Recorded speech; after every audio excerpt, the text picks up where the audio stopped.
Welcome to my channel. Welcome to my video. My name is Amanda and I am super happy, super glad you're here with me today. I want to jump into this video. I don't want to do a super long intro, so before I get into today's video, I just want to say thank you all for the support you've shown my channel. I really didn't think too much before uploading my videos or creating my channel, you know what I mean? So to have what I feel like is this much support so early on really means a lot to me.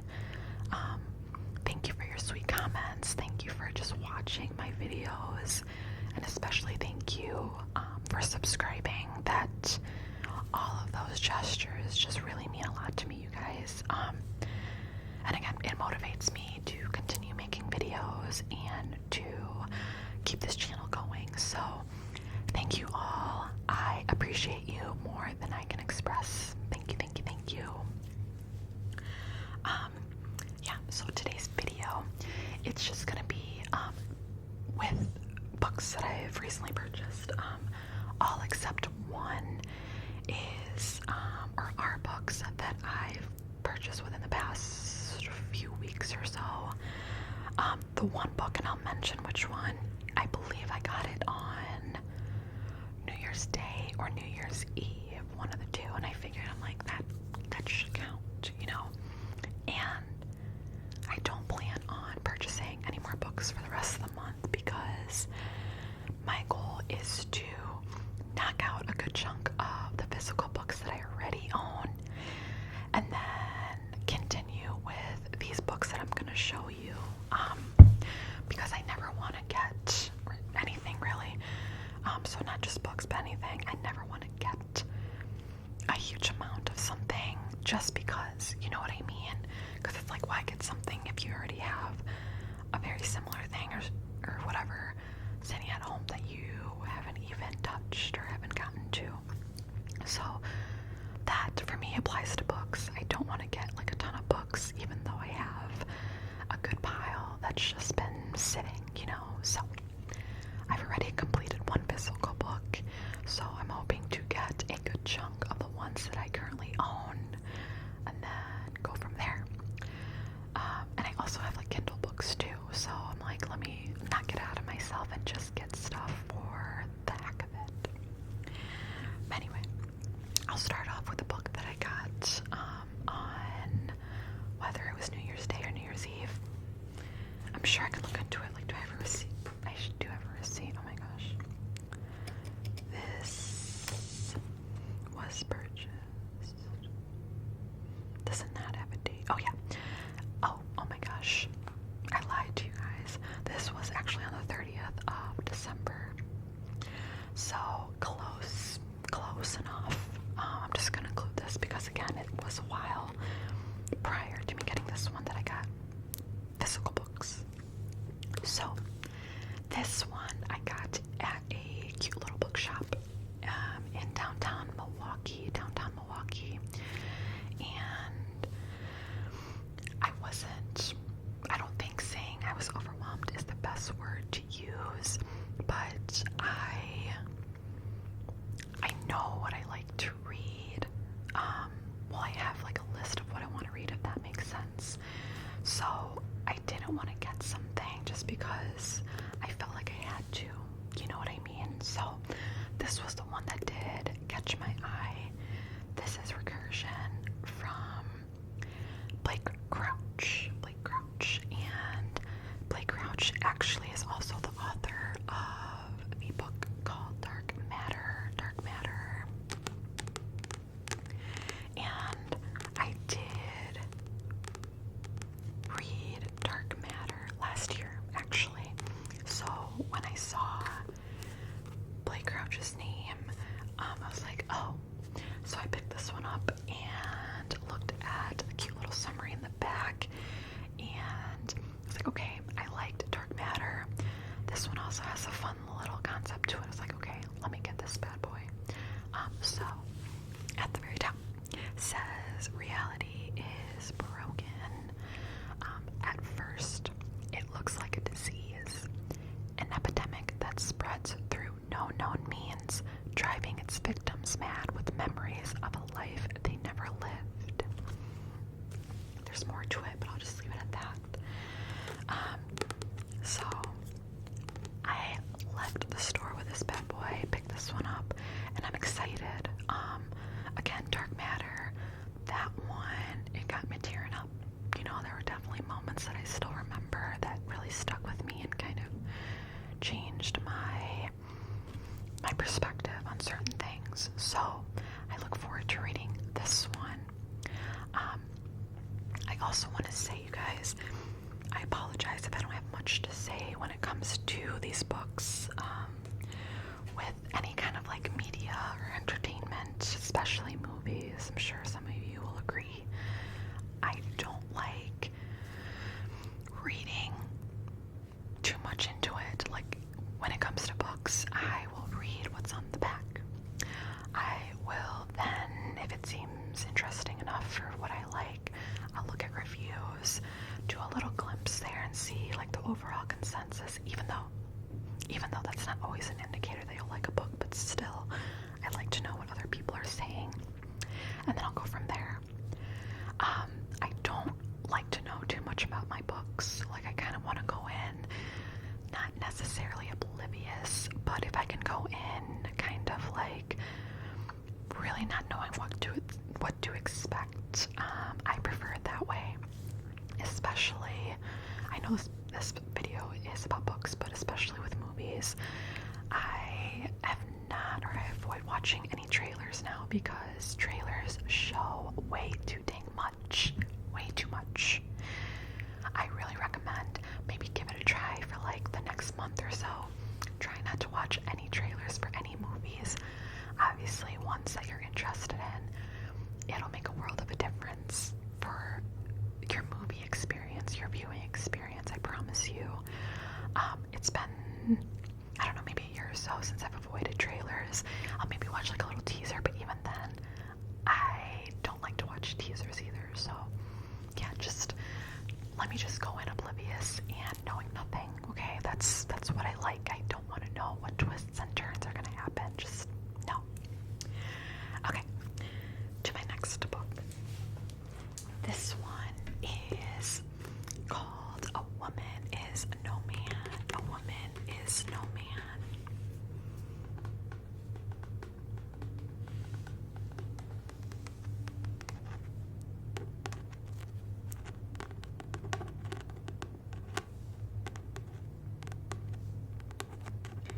Now, this one, the cover is what really grabbed my attention.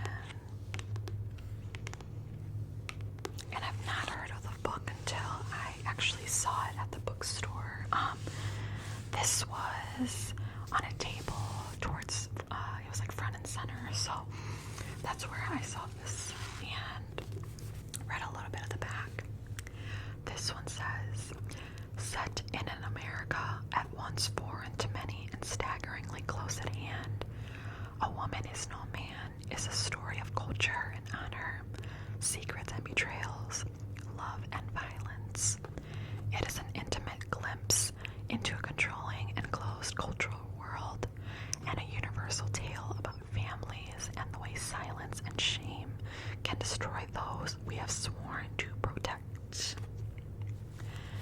So, this one, to keep it short, this is about a conservative family that moves to America. And that summary alone that I just read to you guys, that was all I needed to get me to pick this one up. A Woman is No Man.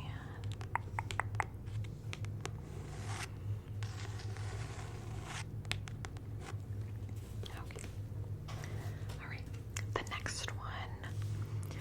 This is All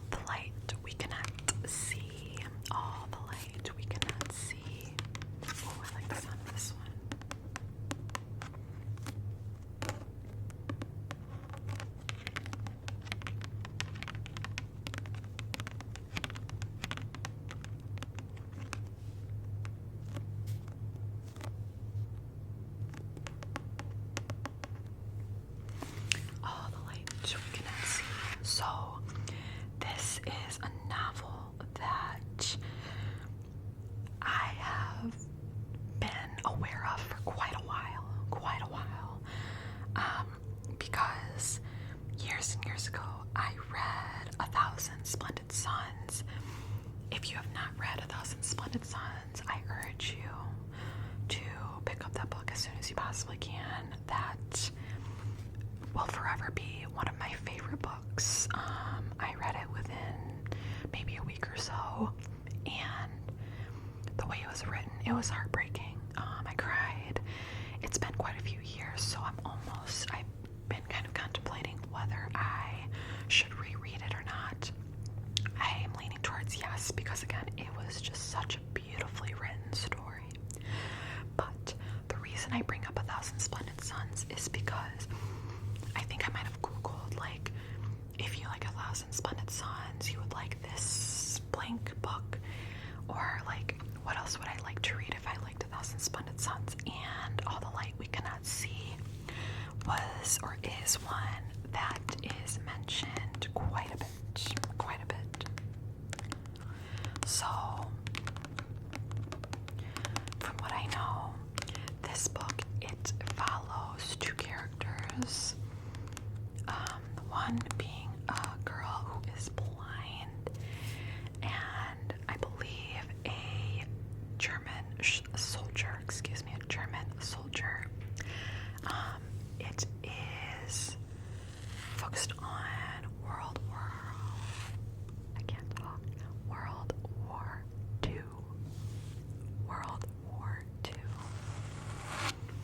And I also just got done reading, or I say that like I just finished it, but it's been maybe a month or so. I did finish, wow, what did I finish? I cannot think of the book, wow.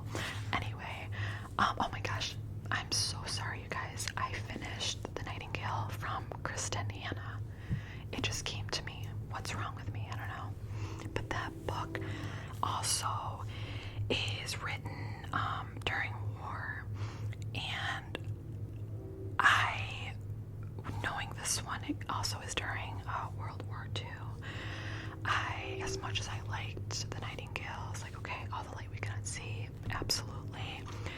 The concept is heartbreaking, but I feel like these types of books are important to read, to really just open up your eyes, gain another perspective. The next book that I grabbed is Hail Mary from Andy Weir.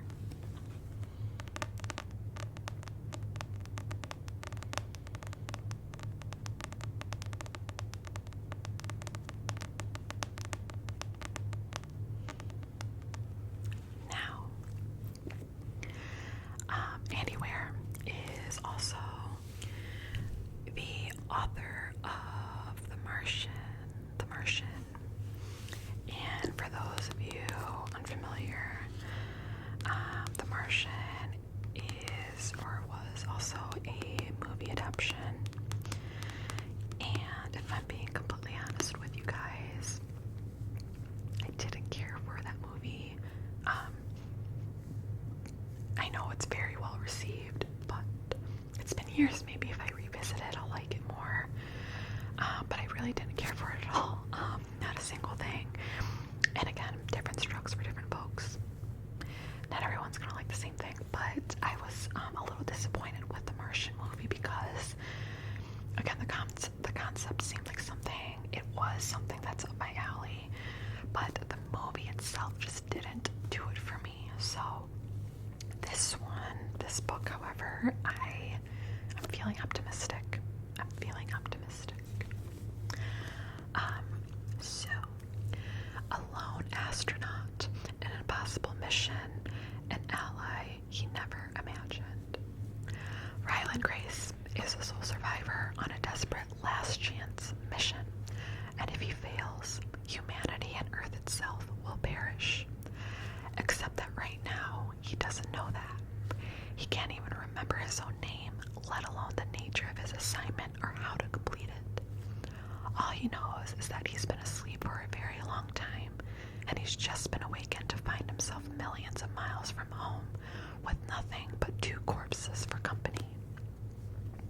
His crewmate's dead, his memories fuzzily returning. Ryland realizes that an impossible task now confronts him. Hurtling through space on this tiny ship, he must puzzle out an impossible scientific mystery and conquer an extinction-level threat to our species. And with the clock ticking down and the nearest human being light years away, he's got to do it all alone. Or does he? Project Hail Mary is a tale of discovery, speculation, and survival to rival The Martian, while taking us to places it never dreamed of going. Does that not sound good?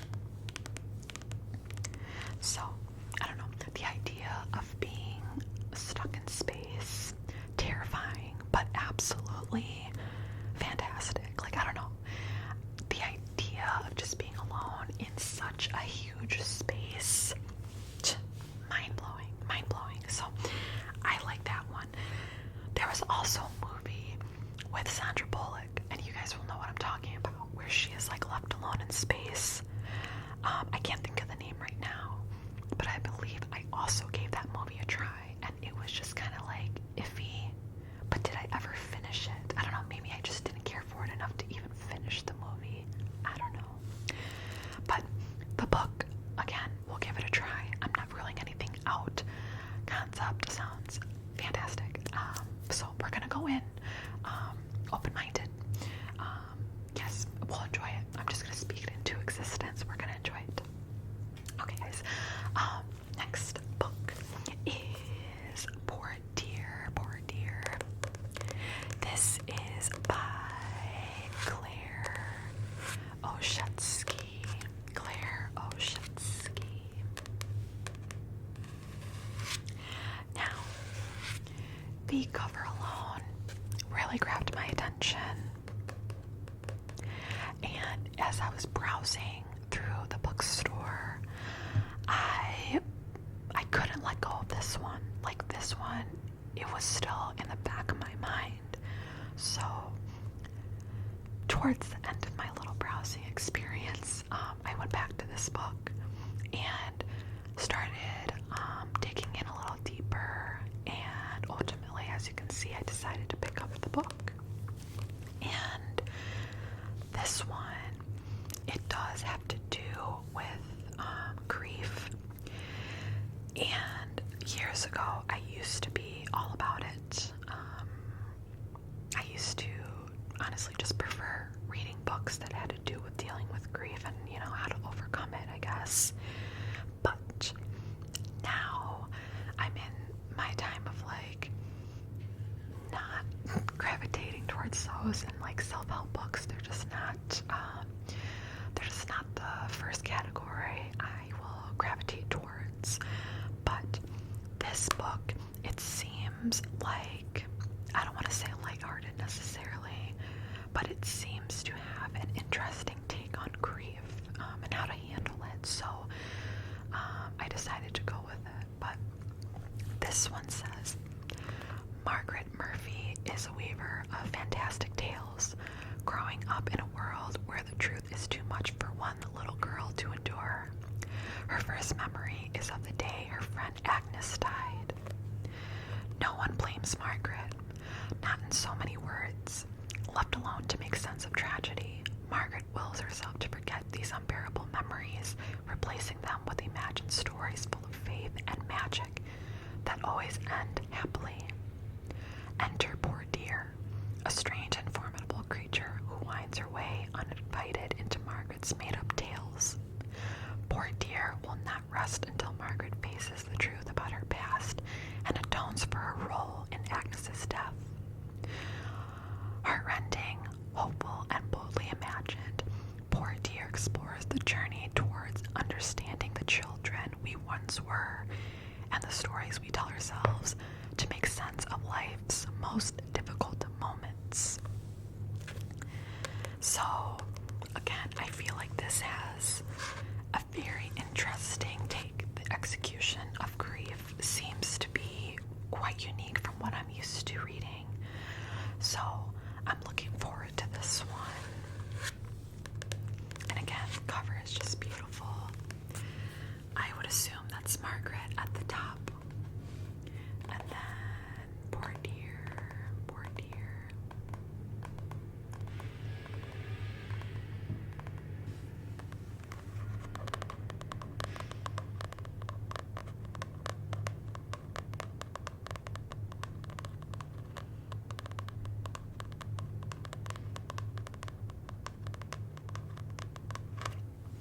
Alright, my beautiful friends, and last but not least, the final book that I picked up is The Watchers. The Watchers.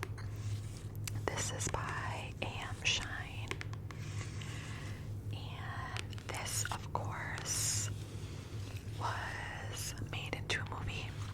I actually didn't see the movie, so again, don't really know much about this one. However, the summary of this one seemed very neat. This one, it follows a character named Mina, I believe, and her car breaks down in the middle of a forest, in the middle of nowhere.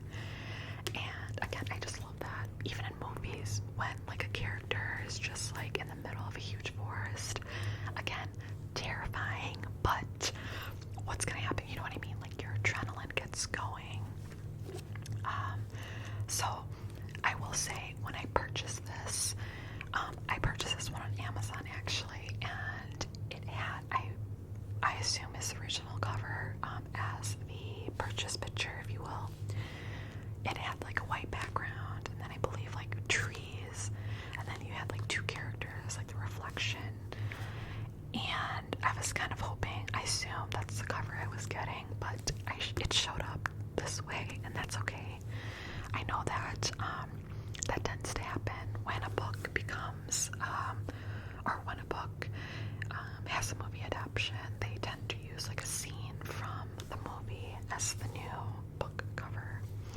It is what it is. Not the end of the world. It's not gonna like change the actual book content, you know. But anyway, this says, oops, sorry. This forest isn't charted on any map. Every car breaks down at its tree line. Mina's is no different. Left stranded, she is forced into the dark woodland only to find a woman shouting, urging Mina to run to a concrete bunker. As the door slams behind her, the building is besieged by screams. Mina finds herself in a room with a wall of glass and an electric light that activates at nightfall when the Watchers come above ground. These creatures emerge to observe their captive humans, and terrible things happen to anyone who doesn't reach the bunker in time. Afraid and trapped among strangers, Mina is desperate for answers. Who are the Watchers, and why are they keeping the humans imprisoned, keen to watch their every move? And then you have a little quote that says, it's a dark, claustrophobic read. A dark, claustrophobic read. Again, seems fun. And maybe I'll watch the movie, depending on if I like the book. And again, I'm just going to go in optimistic and assume that I will enjoy the book. Maybe I'll watch the movie after I complete the novel.